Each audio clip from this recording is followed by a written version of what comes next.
problem 2.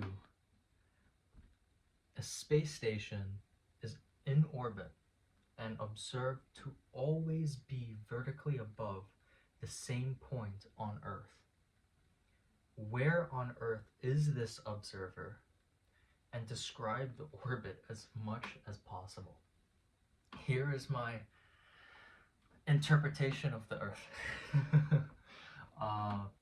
We know that it's rotating along this axis that's around 23 degrees from this vertical, and here I drew it rotating clockwise on this, I drew the equator. We're given that an observer on the Earth observes this space station to always be right above them at the same point. So that indicates to us immediately that the orbit is circular, for one. So immediately we can say, one, that it's a circular orbit. Now we just have to figure out where on Earth is this observer, and if it doesn't immediately become clear, the observer should be along the equator, because if it's in orbit along the equator, it's really the only place where the observer, I guess I'll draw him here, not to scale. He's, in order for this space station, I guess I'll draw it over here.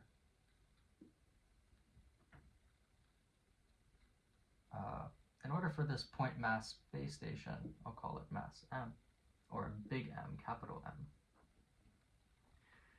M, to always be in the same point directly above this observer, it has to be along the equator, because let's say it was orbiting at an angle, it would the observer would see that the orbit is slowly drifting away to the north and coming back in the south, and it's not always in the same spot. So really, we know our second bit of information. We can deduce that the observer is on the Earth's equator. So that answers our first problem, this one in particular. So we weren't given any explicit quantity to solve for, just to describe the motion of this orbit as much as we can. And we already ruled out that it's in circular orbit along the equator. And if it's in circular orbit around the equator, we'll call our observer Paul. The space station is always above Paul's head. And so not only did that imply it's a circular orbit, but that it's following Paul throughout its full revolution. And so it has the same angular frequency or period as the Earth's rotation. And so we're given that the angular velocity, omega, of our space station is 1 revolution every 24 hours. And we can go ahead and convert that into SI units. This is 2 pi radians. Nice. Now, well, we know how strongly the point mass is being attracted towards Earth. That's just given through Newton's universal law of gravitation. And that force is just given by the gravitational constant times the product of the masses divided by the distance between them squared. And here we can go ahead and define this distance between these 2 point masses. And yeah, we generalize the Earth as a point mass.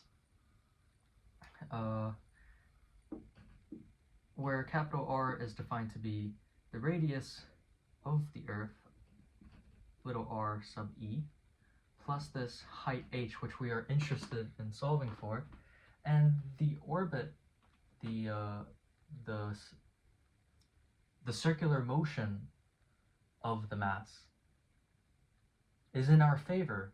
Since it's in a circular motion around the Earth, there's the centripetal force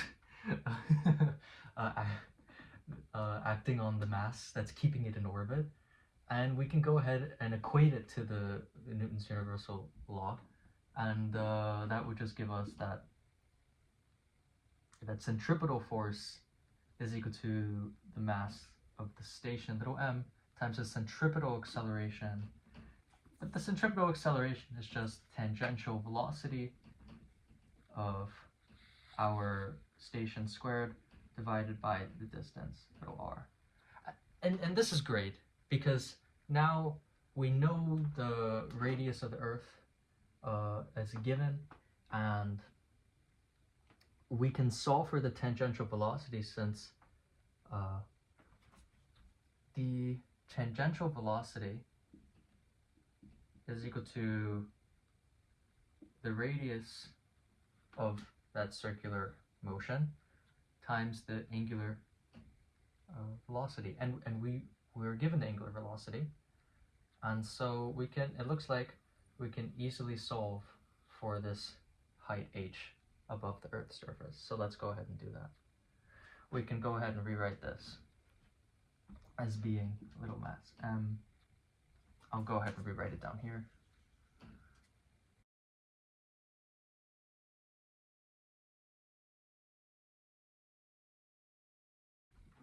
So let's go ahead and plug that into a calculator. Okay, when I plug these in, I'm getting a value of 4.222, approximately 4.225 times 10 to the 7. This should be in meters. You could do the dimensional analysis if you'd like. And then we know that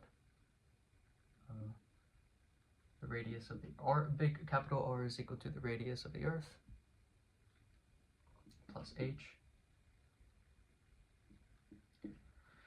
And so h, the height above the surface, is just r minus the radius of the Earth.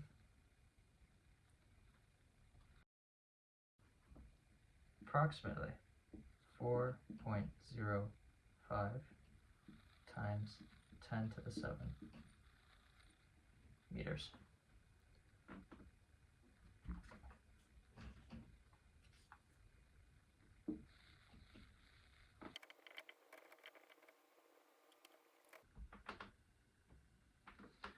And here is everything we were able to describe about our little mass m's orbit.